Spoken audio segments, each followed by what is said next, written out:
c'est vrai que c'est assez émouvant pour moi de me retrouver ici, parce que comme on le disait tout à l'heure, quand j'ai rencontré les confirmants dans cette même salle, c'est comme de cette église que j'ai été ordonné prêtre, et comme le dirait le frère Guy, à l'époque où j'étais jeune, parce que c'est à peu près ce que j'ai pu comprendre.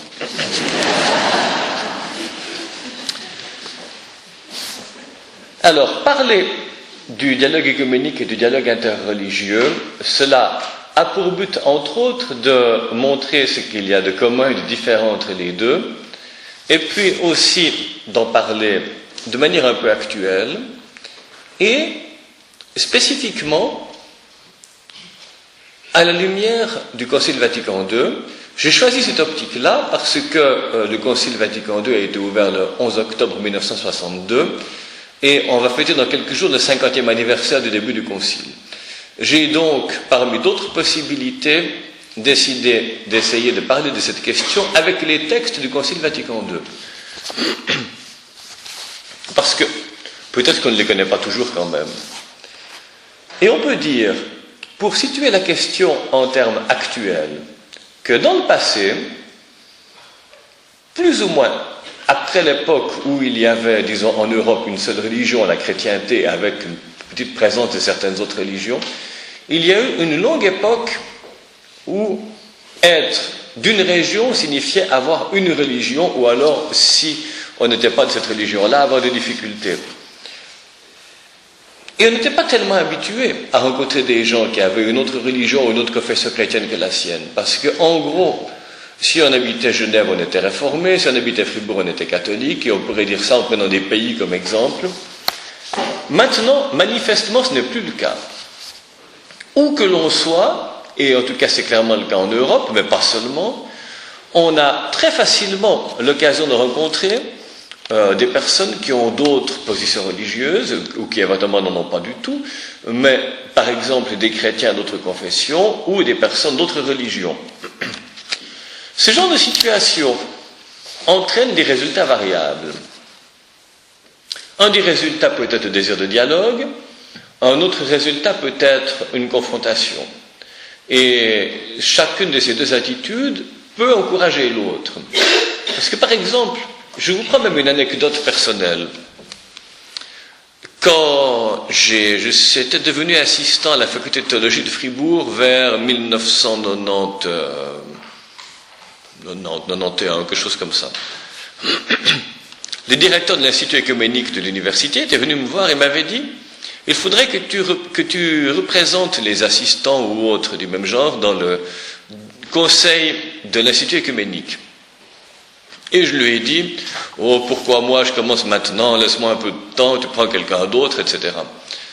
Et il m'a dit: non, il n'y a personne d'autre qui peut faire ça. Alors, évidemment que j'ai pris ça pour une captation de ma bienveillance, et je lui ai dit: mais non, il y a beaucoup d'autres personnes qui peuvent le faire. Il m'a dit: oh, beaucoup moins que tu ne le penses. Parce qu'en fait, la plupart des gens, soit pensent qu'il n'y a plus besoin de dialoguer parce que dorénavant on est tous la même chose, soit pensent qu'il ne faut surtout pas dialoguer trop parce qu'on perdra notre identité. Et si on mélange ces deux attitudes, il y a très peu de monde qui s'intéresse encore à l'œcuménisme. C'était il y a un peu plus de 20 ans. Quand même. Et il y avait, je me suis donc retrouvé dans les directoires de l'Institut œcuménique de l'Université de Fribourg jusqu'à mon départ à Rome. Pourtant, dans ce climat qui peut sembler finalement pas tout à fait positif, on peut dire par exemple qu'en 2007, c'est un des cas où il l'a dit, le pape Benoît XVI a dit: je réaffirme l'irréversibilité du choix œcuménique et le caractère indérogeable de la rencontre au niveau interreligieux. En d'autres termes, nous avons pris une voie, même pas très tôt, au moment du Concile Vatican II, en faveur de l'œcuménisme et du dialogue interreligieux, mais il ne s'agissait pas d'une étape provisoire, mais on ne reviendra pas en arrière. Voilà donc ce qu'a dit Benoît XVI. Mais, voulant parler d'œcuménisme et du dialogue interreligieux, je vais peut-être commencer par parler de ce qu'il y a de semblable et de différent entre les deux termes. Parce que, souvent, aujourd'hui, on entend par œcuménique tout type de dialogue, surtout tout type de dialogue en matière religieuse, et donc on ne fait pas la distinction entre le dialogue qui se fait entre chrétiens et le dialogue qui se fait entre différentes religions. En tout cas, quant à moi, je vais faire une distinction. Et je reprends la distinction telle qu'elle se trouve dans les textes du Concile Vatican II, qui entend par dialogue écuménique le dialogue entre chrétiens. En gros, et là je cite le décret sur l'écuménisme du Concile Vatican II, à ce mouvement vers l'unité qu'on appelle mouvement écuménique, prennent part ceux qui invoquent le Dieu Trinité et confessent Jésus pour Seigneur et Sauveur. Et il précise ensuite, il ne s'agit pas seulement de dialogue entre des personnes, mais entre des communautés. Voilà donc ce qu'entend le Concile Vatican II par dialogue écuménique. Et cela implique un point commun tout à fait fondamental entre les personnes qui participent à ce dialogue.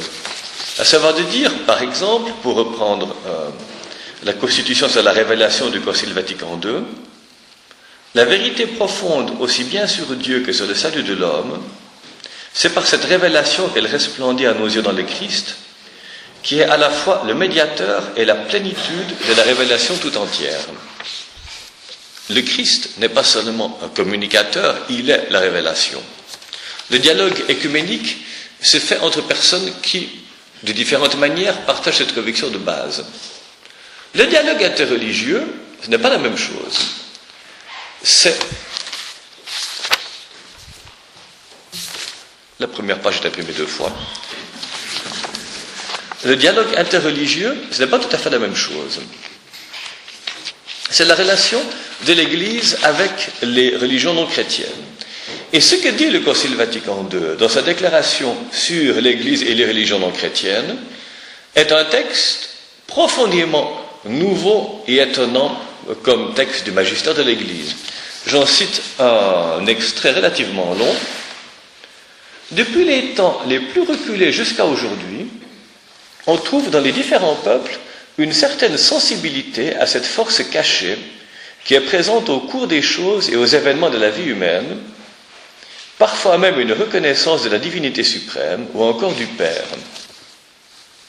Ce n'était pas si facile à formuler.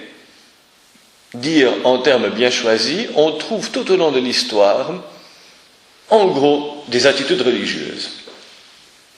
Cette sensibilité et cette connaissance pénètrent leur vie d'un profond sens religieux. Quant aux religions liées au progrès de la culture, elles s'efforcent de répondre aux mêmes questions par des notions plus affinées et par un langage plus élaboré. En d'autres termes, ces différentes religions forment une culture et un type de société. L'Église catholique ne rejette rien de ce qui est vrai et saint dans ces religions. Elle considère avec un respect sincère ses manières d'agir et de vivre, ses règles et ses doctrines qui, quoiqu'elles diffèrent en beaucoup de points de ce qu'elle-même tient et propose, cependant apportent souvent un rayon de la vérité qui illumine tous les hommes. Je pense que ce texte est une allusion au prologue de l'évangile de Saint Jean, donc au Christ. Et je dirai ensuite pourquoi je le pense, si je me rappelle de le dire. Et quand je dis ça comme ça, j'oriente des questions possibles, parce que je préfère orienter les questions dans un sens qui me convient. Toutefois, elle annonce, l'Église, je continue le texte de la déclaration sur l'Église et les religions non chrétiennes, toutefois, elle annonce, et elle est tenue d'annoncer sans cesse le Christ qui est la voie, la vérité et la vie. Donc, on reconnaît ce qu'il y a de bon dans les autres religions, on le respecte et en même temps on annonce le Christ. Voilà l'équilibre.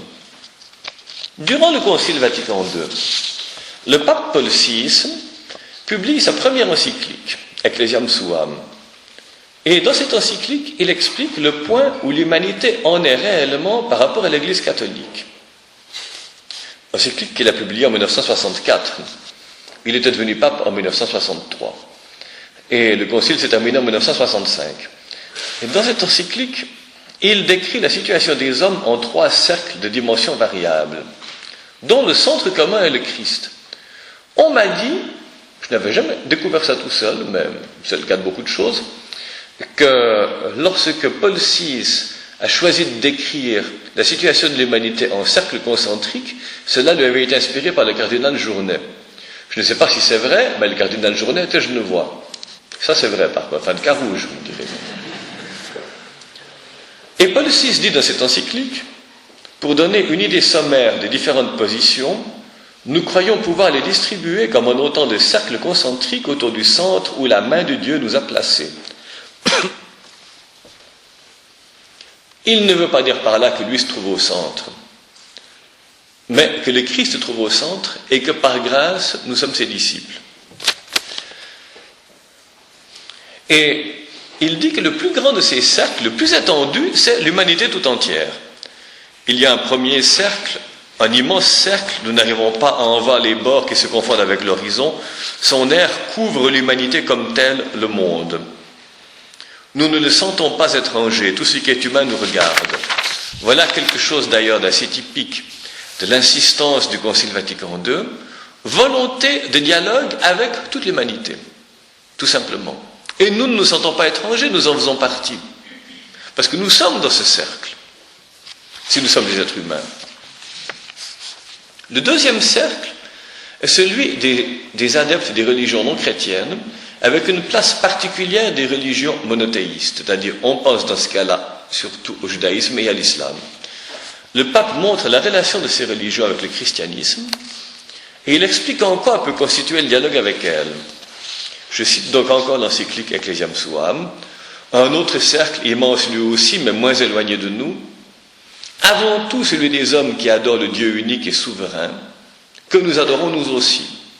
Et puis il précise, juifs et musulmans. Et puis encore aux fidèles des grandes religions afro-asiatiques. Nous ne pouvons évidemment partager ces différentes expressions religieuses, ni ne pouvons demeurer indifférents, comme si elles s'équivalaient toutes chacune à sa manière, et comme si elles dispensaient leurs fidèles de chercher si Dieu lui-même n'a pas révélé la forme exempte d'erreur sous laquelle il veut être connu. Il reprend donc ce que va dire, il anticipe ce que dira l'année suivante la déclaration sur les religions non chrétiennes, l'équilibre entre respect et affirmation de la foi.